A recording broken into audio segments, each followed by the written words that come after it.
ሰላም ውድ የዳፍክ ቲዩብ ቤተሰቦች፣ ዛሬ በዚህ ቪዲዮ አስተማሪ መልእክት እንመለከታለን።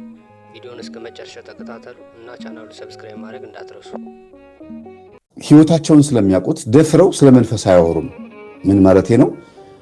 የሆነ ጊዜ ላይ ምናልባት ደብተራን ተቀርበው ለድምፅ፣ ለእውቀት፣ ለግርማ ሞገስ፣ ለተለያየ ለሽምደዳ ለምናምን መንፈስን ተዋርሰው ሊሆን ይችላል።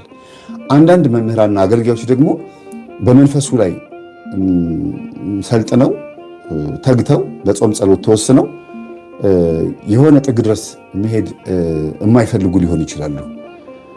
አንዳንዶቹ ደግሞ የለም ብለው የሚያስቡ በተለይ ከሰንበት ትምህርት ቤት ወደ ቴዎሎጂ ሄዱ፣ ከከተማ አደግነት ወደ መንፈሳዊ ኮሌጅ ገብተው ስነ መለኮቱን ብቻ አጥንተው ወደ መድረክ የወጡት ብዙ ጊዜ ስለ መንፈሱ ብዙም አያውቁም። ቢያውቁም ድፍረት ይኖሯቸው ይሄ እንትኑ ላይ የሚያተኩሩት ኢቭን መጽሐፍ ቅዱስ ላይ ብቻ የሚያተኩሩት ድርሳኑ ላይ፣ ገድሉ ላይ፣ ስንክሳሩ ላይ ምናምን አያተኩሩም። አዋልድ መጽሐፍቶች ላይ ገብተው ጠላት ምን እንደሆነ እግዚአብሔር ማን እንደሆነ በቅዱሳን ተንተርሰው ማስተማር ብዙ ጊዜ አይፈልጉም እና ምናልባት ከምዕመናኑ ጋር በዝሙት የወደቁ ሊሆን ይችላሉ። ህይወታቸው ጥሩ ላይሆን ይችላል። አንዳንድ መምህራን ግን ጠላት ዲያብሎስ ማን እንደሆነ ዘርዝሮ ማስተማር ይፈልጋሉ። ደፍረው ግን ወደ ውስጥ አይገቡም። እና በጣም እየታዘብኩኝ ያለሁት ለምንድን ነው በዚህ ልክ የሚሸሹት? እግዚአብሔርም ስሙን ጠርተው ስለሱ ማስተማር ይፈልጉና ዲያብሎስ ጋር ሲሆን ግን ዲያብሎስ እንዲህ ነው ምናምን ብለው ዘርዝረው ማስተማር አይፈልጉም።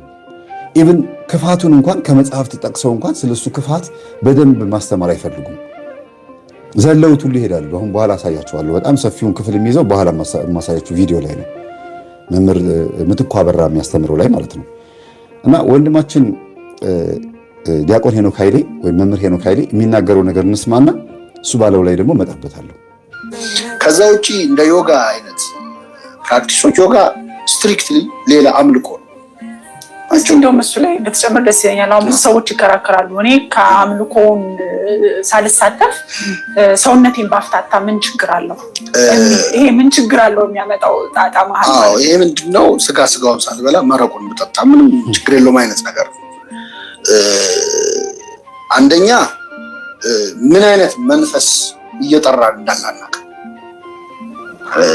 ምንም ችግር ከሌለው እዛ ጋር የሚደረጉት ሪቹዋሎች ለምን ያስፈልጋሉ? ለስፖርት ከሆነ ሰው በራሱ መንገድ ማድረግ የሚችላቸው ብዙ ነገሮች አሉ። አንደኛ የሚደረጉት ሳይኖች በሙሉ የምንቀመጥበት መንገድ፣ ጸጥ ምንልበት፣ የምንበረከክበት ምናምን እያንዳንዱ ነገር ፖዞቹ በሙሉ የሆነ ነገር ኢሚቴት እያደረገ ከፍ ሲል የሆኑ አራዊትን የሆኑ እንስሳትን አይነት ሙቮች የሆኑ አይነት ፖዚሽኖችን ኢሚቴት የማድረግ ስራ ነው። ስለዚህ ሳያውቀው ሰውየው አውቆት የሚሆን ሳያውቀው የሆነ አይነት ከልት ውስጥ የሆነ አይነት ሪቹዋል ውስጥ እየገባ በስፒሪቹዋል አይን ማየት ደረጃ ላይ ቢደርስ ምን አይነት መንፈስ እየጠራ እንዳለ ከምን ጋር ኮኔክት እያደረገ እንዳለ አይታወቅም። ማለት ይሄ እኔ አላምንበትም እኮ ግን ሰግዳለሁ እንደማለት ነው። አሁን አንድ ክርስቲያን ያልሆነ ሰው ማያምን ሰው ምን ችግር አለው ብጾም፣ ብጸልይ፣ ባስቀድስ፣ ብሰግድ፣ ጠበል ብጠመቅ ግን አላምንበትም እንደማለት ነው። የዚህ ሪቨርሱ ማለት ነው። ስለዚህ ምን አይነት መናፍስትን እንደምንጠራ ምን አይነት ክፉ ነገር በሰውነታችን ላይ እንደምናመጣ አናውቀው። በነፍሳችን ላይ ምን አይነት ነገር እንደምናመጣ አናውቀው። በዛ አይነት መንፈሳዊነት ደረጃ ላይ ብንሆን ኖሮ ይታየን ነው። ግን ስለማይታየን በቃ ያ ሃይማኖት ነው። ስትሪክትሊ ይህንን መወሰን ያስፈልጋል። መምረጥ የምታመልኩትን ዛሬ ምረጡ ነው ያለው። ስለዚህ መምረጥ ያስፈልጋል። እስከመቼ በሁለት ሀሳብ ታነክሳላችሁ ነው የሚለውና ከዛ ውጪ ሜዲቴሽን፣ ጸጥታ፣ አርምሞ እነዚህ ነገሮች ከክርስትና የተወሰዱ እጅግ በጣም ፕሮፋውንድ የሆነ ካልቸር ያለበት ቤተክርስቲያን ውስጥ ያለው አያችሁ አይደለ? አሁን መምህር ሄኖክ መጀመሪያ ያወራቸው ከዛ በተጨማሪ ብሎ ከማለቱ በፊት ያወራው ነገር አሪፍ፣ በጣም ፐርፌክት የሆነ ጥሩ አገላለጽ ነው የገለጸው። ምን አይነት መንፈስ ስበን እንደምናመጣ ስለማይታወቅ እንዲህ አይነት ልምምዶች ውስጥ ባንገባ መልካም ነው። ስጋውን አልበላም መረቁን እበላለሁ ብሎ ጾምን ለሁለት እንደመክፈል፣ እንዲሁም ደግሞ የሌላ እምነት ተከታይ የሆነ ሰው ጾማለሁ፣ ጸልያለሁ፣ ሰግዳለሁ ግን በአምላካቸው አላምንም እንደማለት ነው ብሎ አሪፍ አድርጎ ገልጾታል። ለቃላቶቹ በጣም አመሰግናለሁ። ጥሩ አድርጎ ያብራራው ዮጋን ማለት ነው። ግን ምን አይነት መንፈስ ስበን ወደ ህይወታችን እንደምናመጣ ስለማናውቅ ዮጋ ባናርግ ሜዲቴት ባናርግ ጥሩ ነው ብሎ ሲያብራራ ምንድነው በዚህ መካከል የመጣልኝ ሐሳብ ቤተሰቦቼ መምህር ሄኖክ ዲያቆን ሄኖክ ኃይሌ ምን አይነት መንፈስ ስበው ሰዎች እየኖሩ እንደሆነ በኢትዮጵያ ውስጥ ማሰብ እንዴት አቃታቸው? ስለ ኢትዮጵያ ውስጥ ስለ ውጭው እንደዚህ ማብራራት ከቻለ ኢትዮጵያ ውስጥ ስላለው ባዕድ አምልኮ ኢትዮጵያ ውስጥ ስላለው ስለ ህዝቡን ይዞት ጭልጥ ስላደረገው ወደ ምንፍቅና ሊሆን ይችላል፣ ወደ ኤቲስትና ፓጋንነት ሊሆን ይችላል፣ ወደ ፖለቲካ ሊሆን ይችላል፣ ወደ ዘረኝነት ሊሆን ይችላል። ህዝቡን ከኦርቶዶክስ ተዋሕዶ ቤተክርስቲያን ከመንፈሳዊነት እንዲሁም ደግሞ ከጨዋነት ወደ አላስፈላጊ የዝሙትም ሆነ የትኛውም መጥፎ የሚባል ከልት አምልኮ ማለት ነው የወሰደው ምን እንደሆነ ለማጥናት ለምንድን ነው የማይነሱት? ምንድን ነው የሚይዛቸው? እነ ዲያቆን ያረጋል አበጋዝ፣ እነ ዳንኤል ክብረት፣ ሌሎችም መምህራን ሞር በብዛት የመናፍስትን ውጊያ የሚያስተምሩትን መምህራን በመቃወም ይታወቃሉ። በኋላ ማመጣላችሁ መምህርም ጭምር ሌሎችም መምህር ተስፋዬ መቆያ፣ ማን ተስፋዬ ሞሲሳ፣ ሌሎችም መምህራን ቀጥታ ሐሰተኛ አጥማቂያን ለማለት ነው አፋቸው የሚቀድማቸው። እነዚህ የሚያጠምቁ አባቶች እየሰሩ ያሉትን አገልግሎት መጥቶ እዛ ጋር ፊት ለፊት መጥቶ እንደ አንድ ግለሰብ ተውት፣ እንደ አንድ አባት የሚለው እንደ አንድ ትክክለኛ አባት ሳይሆን እንደ አንድ ግለሰብ መጥቶ ፊት ለፊት መሞገት፣ መጠየቅ፣ ማየት ምናምን ምንድነው ድፍረቱን ያጡት?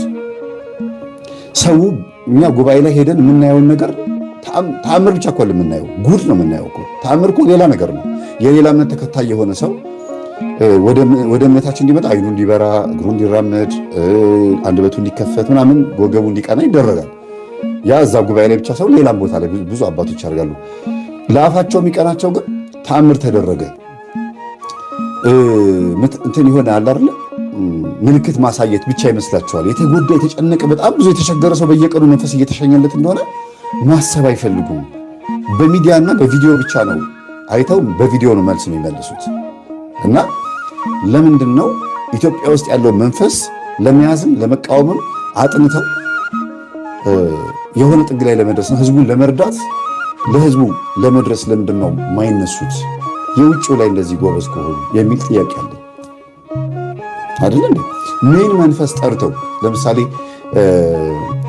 ከዚህ በኋላ የሚናገረው ሰምታችኋል። ዮጋ ሜዲቴሽን ከአባቶቻችን የተወሰደ ነው ሲል ምን ይመስላል? እንደዛማ ከሆነ በቃ ሜዲቴት እናደርጋለን ማለት ነው ወደሚል ይወስዳል። የዋህ ነው ህዝቡ። ምክንያቱም አርምሞ ሞዴል ነው እንግዲህ ቀጥሎ ትሰሙታላችሁ። አርምሞ ተመስጦ ምናምን ከሚለው ጋር ሊያገናኘው ሰው እንደዛ ማለት ከሆነ እንግዲህ ተውና ወደሚል ይመጣል ህዝቡ። በቃ እናድርገዋ ይላል። ኢትዮጵያ ውስጥ ካለውን የተወሰደው ሳይሆን ማለት ያለብን እነሱ እዛ የሚያደርጉት መንገድና እኛ የኢትዮጵያ ኦርቶዶክስ እምነት ተከታዮች ወይም የኤርትራ ሊሆን ይችላል በአጠቃላይ መንፈሳዊ በሆነ መንገድ ላይ እግዚአብሔርን እያናገርን ያለበት መንገድ አይገናኝም። ይመሳሰላል ግን አይገናኝም ብሎ ማስተማር ይሻል ነበር። ስሙት። ከአጋንንት ስርዓት ለመፈታቶች ከክርስትና የተወሰዱ እጅግ በጣም ፕሮፋውንድ የሆነ ካልቸር ያለበት ቤተክርስቲያን ነው ያለው።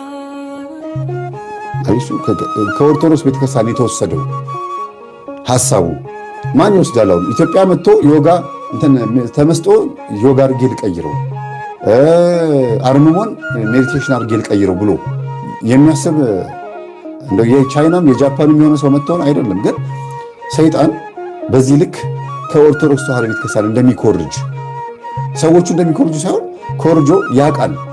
ኢትዮጵያ ውስጥ የሚያየውን ነገር ኤርትራ ውስጥ የሚያየውን ነገር ወይም ደግሞ በክርስትና በአርመንም በማላንካራም በሶሪያም በሌሎችም ኦሪየንታል አብያተ ክርስቲያናት ላይ ያለውን መንፈሳዊ የአባቶቻችን መንፈሳዊ ልምምድ የሚባለው ነገር ኮርጆ ወስዶ የራሱ ገዳም ቡዲስትም ሊሆን ይችላሉ፣ ሌላም ሚኒስት ምናምን እንደሚባለው በፈለጉት የራሳቸው ትልቅ ገዳም ሰርተው መነኮሳት ተብለው ሞንክስ ተብለው ተጠርተው አስቡት እንግዲህ ከዓለም ርቀው ምናምን የሚያደርጉት ነገር ስታዩት በፊልሞቻቸው ስታዩት ግን ሙሉ በሙሉ ኮምፕሊትሊ አጋንንታዊ በሆነ መንገድ የሚሰሩት። አዎ ትክክል ነው። ግን ከዚህ የተወሰደው ሲባል ማን የወሰደው የሚለው ነገር ማሰብ ያስፈልጋል። ይህንን ደግሞ ጠንቋይ ቤት ውስጥ እናየዋለን። የእመቤታችን ስዕል ይሰቀላል፣ የገብርኤል የሚካኤል ስዕል ይሰቀላል ጠንቋይ ቤት ውስጥ። እንደገና ማርያም፣ ሚካኤል፣ ገብርኤል በሚለው አቡነ ገብረ ቅዱስ በሚለው ስም ደግሞ በዛ ቀን እዛው ቤት ውስጥ ቡና እየተፈላ እየተጓራ ምን እየተባለ ሻማ እየተደረገ ብዙ ነገር እየተደረገ ማምታታት የያዘ መንፈስ አለ። ብዙ ሰው ተሸውዶ ያለው በዚህ ነው። እንዲህ የሚያምታታው መንፈስ ልክ ቤተክርስቲያን ውስጥ እንዳለው አይነት አምልኮ የኔ ቦታም አለኝ ብሎ በጥንቆላ ቤት ውስጥ በሚካደሙ ቤት ውስጥ ያመነኮሳቸው ሰዎች አሉ። የጠንቋይ ቤት ካዳሚዎች በንብርክክ እየሄዱ ሁል ቡናም ስኳርም ምንም ከመግዛት ጀምሮ እስከ በግና በሬ አምጥተው ይሰዋሉ። ሰውም እስከ መሰዋት የሚደርሱ የዛ ቤት የ20 ዓመት የ30 ዓመት ደንበኛ የሚሆኑ ትናንትና በላይቭ ላይ ሲያወራ የነበረው ወንድማችን ሰምታችኋል አይደል? ጠንቋይ ቤት ውስጥ ሄጄ ነው የኖርኩት ሳይሆን የሚለው የነበረው አምላኬ ጋር ሄድኩት ብዬ ነው ማስበው ነው ያለው። ሰይጣንን እያመለከ እንኳን ሰይጣን ነው ብሎ መጥራት እስኪከብድ ድረስ እና እንዲህ የሚያመልኩ ሰዎች ያሉበት አገር ውስጥ ነው ያለነው። በጣም ብዙ ልናስተካክለው ልናጸዳው የሚገባ በጣም ብዙ የተዋህዶ ቤት አለ። የኦርቶዶክስ ተዋህዶ ቤቶች አሉ። ቤተክርስቲያን አለባቸው። የኦርቶዶክስ አማኝ ቤት ማለት ነው። ጓዳዎቻቸውን መፈተሽ ያስፈልጋል። የልባቸውንም ጓዳ የወጥ ቢሰሩበትን የሽሮና በርበሬ ያለበትንም ጓዳ አቴቴ ጨላ ያለችበትን ጓዳ ማጽዳት እንዲችሉ አድርገን መምህራን በቴዎሎጂ ዴሞኖሎጂ ነገረ አጋንንት ብሎ እንኳን ባይሉት ሳይካትሪስት ወይም ስነ ልቦና ተብሎ በወጣው ፔሪድ ላይ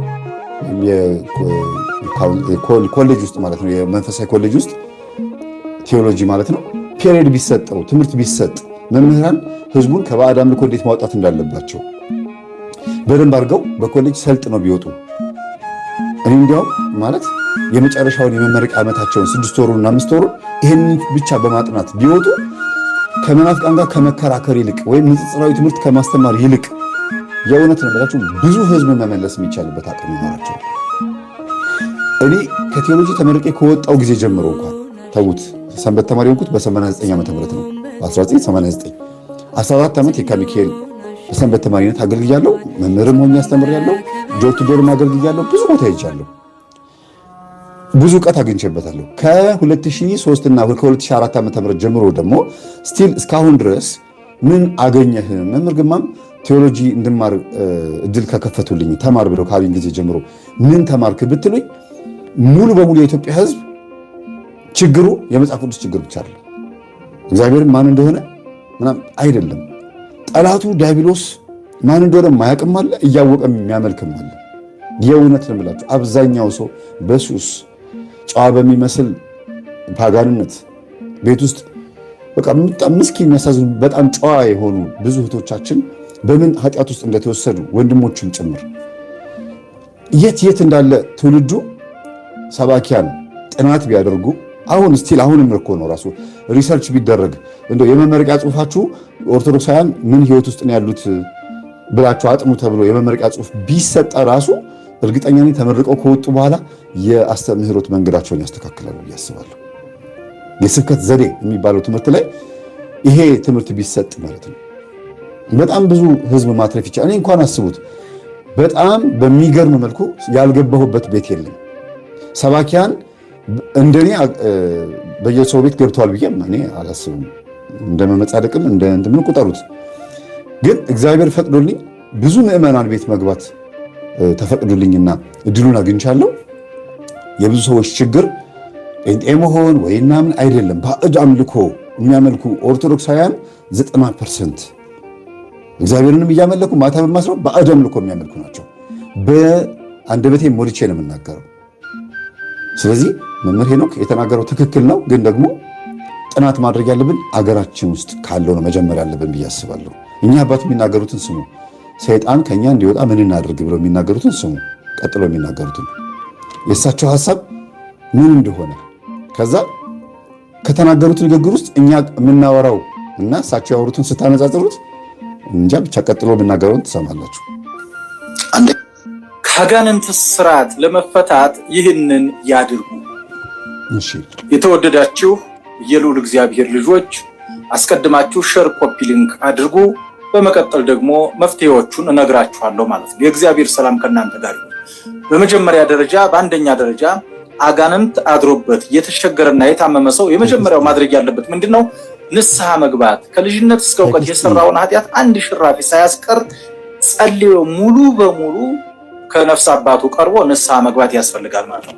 ንስሐ ለምንድን ነው የምንገባው ካላችሁ፣ ንስሐ ሰው ሲገባ ኃጢአት የሰይጣን ማቅረቢያ ሲሆን ንስሐ ደግሞ ከእግዚአብሔር ጋር የምንታረቅበት ከዲያብሎስ ጋር የምንጣላበት ትልቁ መሳሪያችን ስለሆነ ንስሐ መግባት ያስፈልጋል። ንስሐ ገባን ማለት እግዚአብሔር ከኛ ጋር ነው ማለት ነው። እግዚአብሔር ከኛ ጋር ከሆነ ደግሞ አጋንንት በእኛ ላይ ምን ስልጣን አላቸው? ምን ይሰራሉ?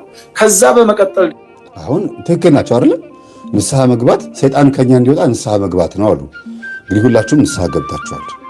ንስሐ የገባ ሰው አለ ሰይጣን እንዲወጣለት መጀመሪያ ከሰይጣን እጅ ላይ ፋይላችንን እንጠቅም ሁሉ ጊዜ አስተምራለሁ። ትክክል ናቸው። ከአንድ ካህን የሚጠበቅ ነገር ነው የተናገሩት። በደንብ አዳምጡ። ደግሞ ምንድነው ማድረግ የሚገባን ከተባለ በሁለተኛ ደረጃ ደግሞ ጸበል መጠመቅ ያስፈልጋል ማለት ነው። ጸበል ሲጠመቁ እዛኛው እንደ አይነት ዝነኛ አጥማቂ አለ፣ እዛኛው እንደ አይነት ጸበል አለ። በነገራችን ላይ ሞጣን ይመስላሉ አሉኝ አባት መልካቸው ሞጣን ይመስላል። እዛኛው አይደለም። ነፍስ አባታችሁን በማማከር አንድ ቦታ ላይ ብቻ ጠንክሮ መጠመቅ ያስፈልጋል ማለት ነው። ንስሐ አባታችሁን አማክራችሁ አንድ ቦታ ብቻ መጠመቅ ያስፈልጋል። ግን በመሀል የተናገሯትን ስሙ። እዛኛው እንደ አይነት ጸበል አለ፣ እዛኛው አይደለም። ማድረግ የሚገባን ከተባለ በሁለተኛ ደረጃ ደግሞ ጸበል መጠመቅ ያስፈልጋል ማለት ነው። ጸበል ሲጠመቁ እዛኛው እንደ አይነት ዝነኛ አጥማቂ አለ፣ እዛኛው እንደ አይነት ጸበል አለ፣ እዛኛው አይደለም። አያችሁ አሁን እኛ አባት መናገር የፈለጉት ነገር አለ። እዚህ ቦታ ላይ ርዕሱ ማንሳት አልፈለጉም። ሐሳቡን ግን እየገለጹት ነው። እዛ ቦታ ዝነኛ አጥማቂ አለ፣ እዛኛ ቦታ እንደዚህ አጥማቂ አለ። እንደዛ ቦታ አይደለም መሄድ ያለባችሁ። እሺ አባታችሁን በማማከር አንድ ቦታ ላይ ብቻ ጠንክሮ መጠመቅ ያስፈልጋል ማለት ነው። አንድ ቦታ ንስሐ አባታችሁን አማክራችሁ አንድ ቦታ ብቻ ተጠመቁ አሉ። መንፈሱን የከተቱት ንስሐ አባት ከሆኑስ ለአስራት በኩራታችሁን አምጡ ብሎ ለማለት የሚደግሙ አባቶች በጣም ብዙ አባቶች አሉ። እንደገናም ደግሞ በብዙ አይነት መንገድ ራሳቸው ድግምት የሚደግሙ አባቶች ጸበል ቦታ ሂድ ብለው እንኳን አይመክሩም። ያንን ቤት እንዲያውም በመንፈሳቸው ወጥረው የሚይዙ ንስሐ አባቶች አሉ። እሺ የሚያጠምቁ አባቶች አሉ ብላችሁ አትሂዱ፣ ከአንድ አባት ጋር ብቻ ተማከሩ አሉ። ከዛ አባት ጋር ብቻ ተመካከራችሁ አንድ ቦታ ተጠመቁ ነው ያሉት። ስሙ ቀጥሉ። በሶስተኛ ደረጃ ጸበል እየተጠመቁ ጸበሉ ለ40 ቀን ሊሆን ይችላል። ጸበሉ ደግሞ ለ120 ቀን ሊሆን ይችላል። ጸበሉ ለ14 ቀን ለ7 ቀን ሊሆን ይችላል። በዛን ወቅት ግን ከሰው ጋር ባለመነጋገር ከተቻለ አርምሞ በማድረግ በቀጥታ ሁልጊዜ ዳዊትና ውዳሴ ማርያም፣ ቅዳሴ ማርያም፣ አቡነ ዘበሰማያት፣ ጸሎተ ሃይማኖት ማድረስ በቃ ያለማቋረጥ በቃ ፋታ ማሳጣት ማንም ሰይጣን ለማስወጣት እንግዲህ ፋታ እያሳጣችሁት ነው ያላችሁት። ሰይጣን ከእናንተ እንዲወጣ የቻላችሁትን ያክል እየጸለያችሁ ነው። ጸሎት ክፍል ሁሉ አላችሁ። አስተውሉ እንግዲህ በደንብ ጊዜ አለመያዝ እንደዚህ ለቁመተ ስጋ ያህል ትንሽ የሚቀመስበት ጊዜ ካልሆነ በቀር ሌላውን በጸሎት በጾም በስግደት ማድረግ ከዛ አጋንንቱ ራሱ እንደ አይነት ስራ ስለማይወድ በገዛጁ ተስፈንጥሮ ሊወጣ ይችላል ማለት ነው። ትክክል ናቸው አይደል? አዎ ፋታ ስታሳጡት ከእናንተ መንፈስ ይወጣል። መትጋት መዝሙረ ዳዊቱን ውዳሴ ማርያሙን ምናምን ብለው ጠቀሱ። ማንኛውም ጸሎት መጽሐፍ ሰይጣንን ያስወጣል። ፋታ ማሳጣት መትጋት ነው አሉ። ሰይጣን እንዲወጣ ነው እንግዲህ አስቡት። ከእናንተ ለማስወጣት ነው። ከአንድ ንስሐ አባት ጋር ተመካከራችሁ አንድ ጸበል ቦታ ይዛችሁ ማስወጣት ነው አሉ። እዚህ ቦታ ላይ እንትን አለ፣ እዚህ ቦታ ላይ እንትን አለ ብሎ አለመዞር ነው። ጥሩ ነው እኮ ሀሳባቸው፣ በጣም አሪፍ ነው። በአራተኛ ደረጃ ደግሞ በተደጋጋሚ ቅዱስ ቁርባንን መቀበል። ቅዱስ ቁርባን በተደጋጋሚ መቀበል ማለት ደግሞ እግዚአብሔር ከሰዎች ጋር ነው ማለት ነው። ቅዱስ ቁርባንን በተደጋጋሚ መቀበል ምን ለማስወጣት? ሰይጣንን ለማስወጣት። አሁን ሰይጣን እንዲወጣ አትቀበሉ። ኢየሱስ ክርስቶስ ሕይወቴ ነው፣ አዳኜ ነው፣ የሕይወት ምግብ ነው ብላችሁ በሽታ ቢኖርባችሁም ባይኖርባችሁ፣ ሰይጣን ቢኖርም ባይኖርም፣ ቢወጣም ባይወጣም ተቀበሉ ብለን የምናስተምረው እኛ። እሳቸው ደግሞ ሰይጣን እንዲወጣ ቅዱስ ቁርባን በተደጋጋሚ መቀበል። በስንት ቀን ልዩነት የሚለውን ስሟቸው። ስለዚህ እግዚአብሔር ከሰዎች ጋር ነው፣ አጋንንት ደግሞ ከሰዎች ጋር አይደለም ማለት ነው። ቅዱስ ቁርባን ቢያንስ በየስንት ቀኑ ከተባለ ስርዓተ ቤተክርስቲያኑ ስለማያስሄድ በየ3 ቀኑ ቅዱስ ቁርባን መቀበል ያስፈልጋል። በየ3 ቀኑ እንግዲህ 3 ቀን ካልተቀበልን ሰይጣን አይወጣም ማለት ነው።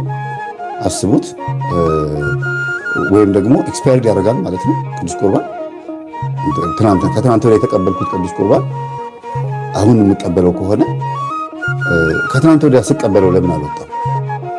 ዛሬስ ተቀብየው በየ3 ቀኑ እንደገና ለስንት ቀን? ለ18 ቀን ወይ ለ20 ቀን ለወር በየ3 ቀኑ ለምንድን ነው በየ3 ቀን የምቀበለው? ተከታታይ ቅዱስ ቁርባን የምቀበለው ሰይጣን እንዲወጣ ከሆነ ካልወጣስ? አሁን ካልወጣስ ምን ማለት ነው? እንደዚህ ሆኖ እየተቀበሉ ያልወጣላቸው ሰዎች ስላሉ ማለት ነው። ስለዚህ ስጋው ደግሞ ጥግ ላይ ከደረሰ በኋላ አንድ ሰው ኦኬ በቃ ይህን ተቀብዬ ሰይጣን ካልወጣልኝና ጸበሉን ሞከርኩ፣ እምነቱን ሞከርኩ፣ አሁን ቅዱስ ቁርባን ላይ ሄጄ ደግሞ ትልቁ የሚባለው ተቀበልኩ፣ አሁን አልወጣም፣ ምን ይሻለኛል ይላል። እላይ ደርሶ በአንድ ጊዜ ወደ ታች ደግሞ ሊወርድ ወደ ማን በቃ እነዚህ የሚሉት ትክክል ነው እነዚህ ሰዎች የሚሉት ብሎ ወደ ደብተራ ጋር